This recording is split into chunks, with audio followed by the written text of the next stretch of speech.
Russia unleashes one of the largest drone strikes on Ukraine. 23andMe faces a major lawsuit over selling your DNA data.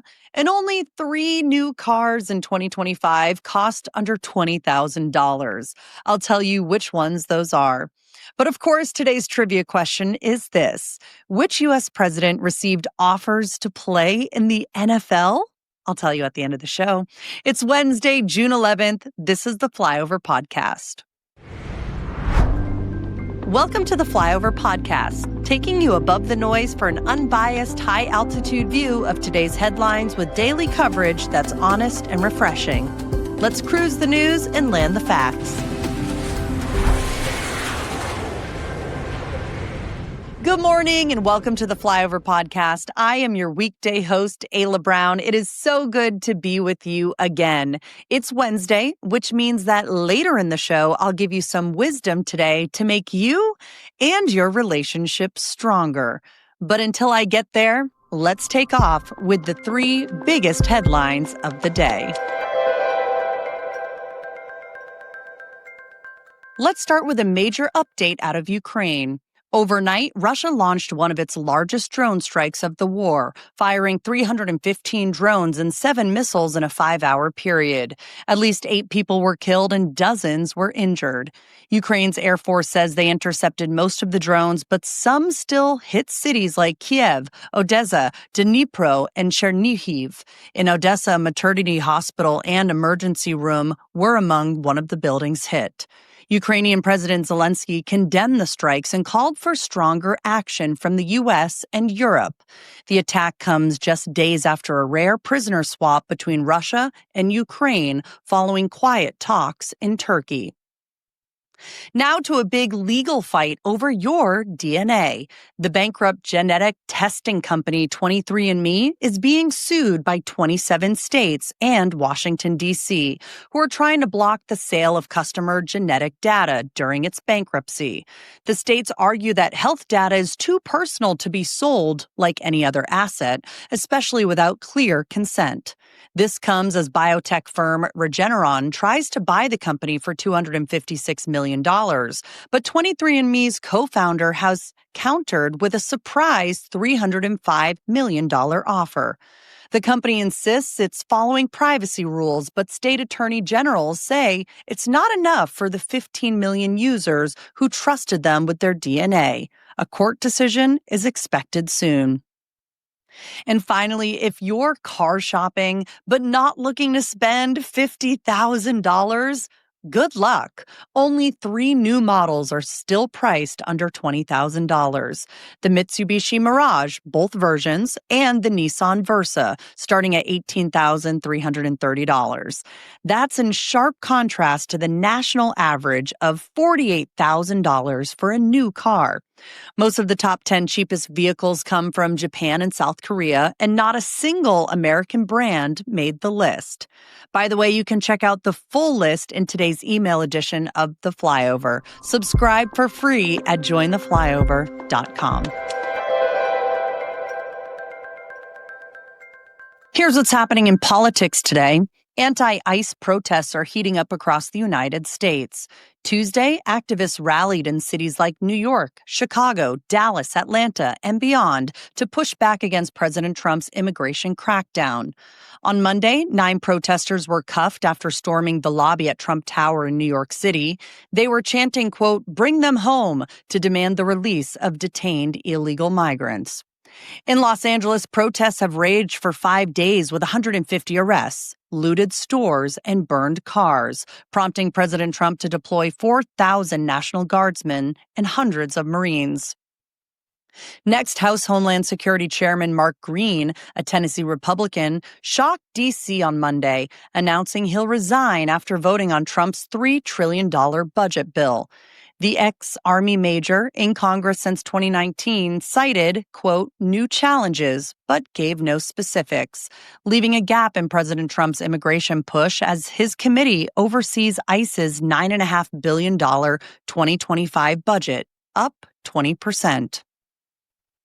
Next, President Trump visited Fort Bragg, North Carolina, Tuesday with Defense Secretary Pete Hegseth and Army Secretary Dan Driscoll to mark the U.S. Army's 250th anniversary, honoring its 1.5 million soldiers. The trip follows President Trump's deployment of troops to L.A. protests under Title X, with Fort Bragg, home to Special Forces, highlighted for its role in national defense. Today's episode is powered by Fatty 15. You know, aging isn't just about getting older. It's about what's happening inside of your cells. Scientists now know that a lack of C15, an essential fatty acid newly discovered after 90 years, can lead to something called cellular fragility syndrome. That affects your energy, sleep, your joints, pretty much everything. Fatty 15 is here to change that. It's vegan, science-backed, and developed with help from the U.S. Navy. You can start feeling better in just weeks and get 15% off when you go to fatty15.com/flyover15 and use the code flyover15 at checkout. Or click on the link in the description below for all of the info. Here are some bonus stories just for listeners of the Flyover Podcast. First, at least 11 people were killed and 12 others injured Tuesday in a mass shooting at a secondary school in Graz, Austria. Authorities say the lone gunman, a 21-year-old local, died by suicide in a school bathroom after opening fire with 2 guns. The victims include 6 women and 3 men, and officials have declared a national period of mourning. Austrian leaders called the attack one of the darkest days in the country's recent history, with flags at half-staff and a minute of silence planned to honor the victims. The investigation is ongoing, with more than 300 officers and crisis teams deployed to the scene. Next, Apple just unveiled its latest updates at WWDC, the company's annual developer conference, where it previews new software coming to your devices. The biggest change is a new liquid glass design in iOS 26, giving your iPhone specifically a sleeker, more responsive look that shifts with light and movement. Live translation is also arriving, letting you translate voice and text in real time during calls, FaceTime, or messages, all privately on your device. The iPad is getting closer to a laptop with full window resizing, app tiling, and a new top menu bar that makes multitasking feel more natural. It's all part of Apple's push to make its devices smarter, sharper, and more seamless. Lastly, a marble sculpture once thought to be a copy of Auguste Rodin's Despair has been authenticated and sold for nearly $1 million at auction in France. The 11-inch figure, modeled in 1892 and missing since 1906 in a sale, had been sitting unnoticed on a family piano for years. After an investigation by a French auctioneer, the piece was declared an extremely rare original. As I said, it fetched almost $1 million at auction on June 9th at Château de Valandry. Despair was originally part of Rodin's Gate of Hell series and is one of several versions known to exist. That's your podcast extra roundup. Looking forward to giving you more exclusive content in tomorrow's podcast. Coming up, Marie Curie's notebooks and lab gear are still radioactive over a century later. And ESPN just announced a new college basketball showdown honoring Dick Vitale that could preview the Final Four. Stick around. It's all coming up after finance.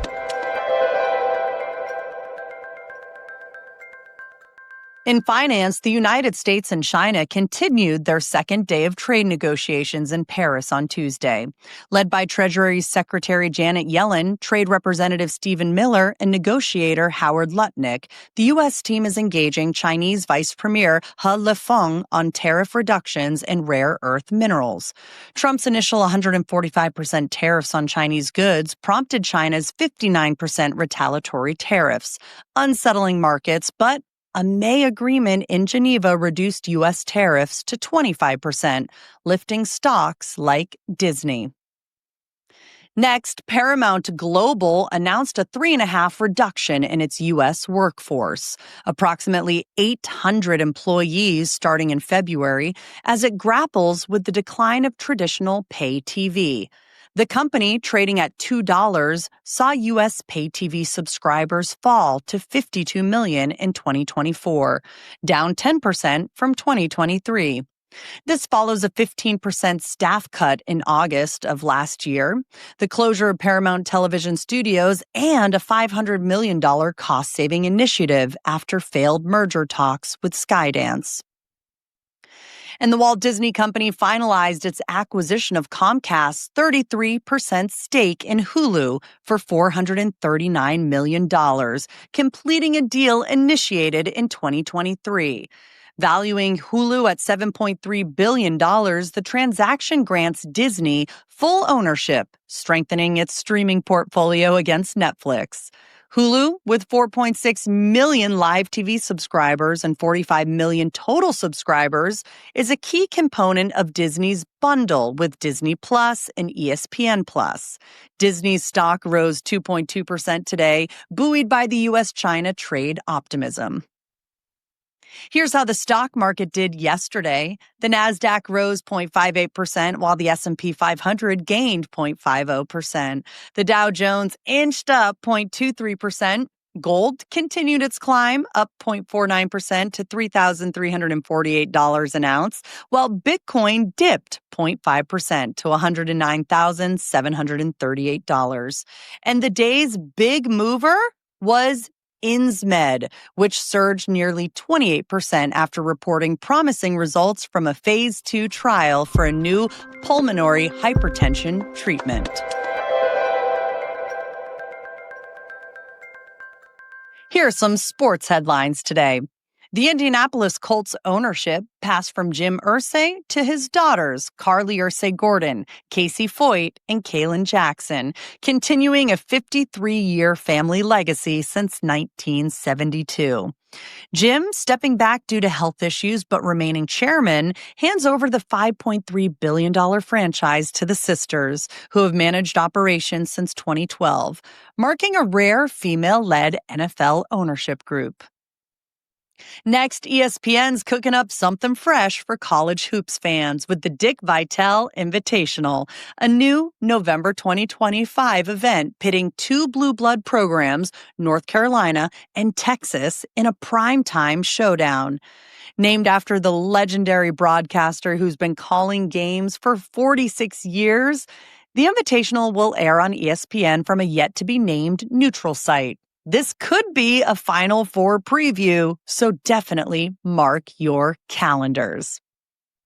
Lastly, the Women's College World Series just made history with the Texas Tech versus Texas matchup on June 5th, drawing 2.4 million viewers, the most watched softball game ever. Played in Oklahoma City, the game saw Texas edge out Texas Tech 6-5 in a walk-off thriller, clinching their second straight national title. The broadcast crushed previous records on ESPN. Women's sports in general are on fire. Viewership's up 30% since 2021.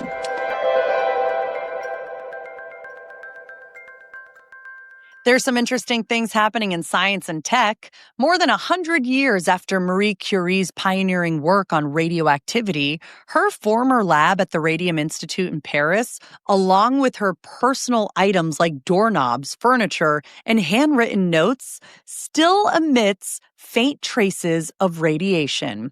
Curie, who won Nobel Prizes in 1903 and 1911, handled radium and polonium without protective gear, unaware of their dangers, leading to her death from aplastic anemia in 1934. Her belongings, stored in lead-lined boxes at France's National Library, require visitors to wear hazmat suits and sign waivers. Wow.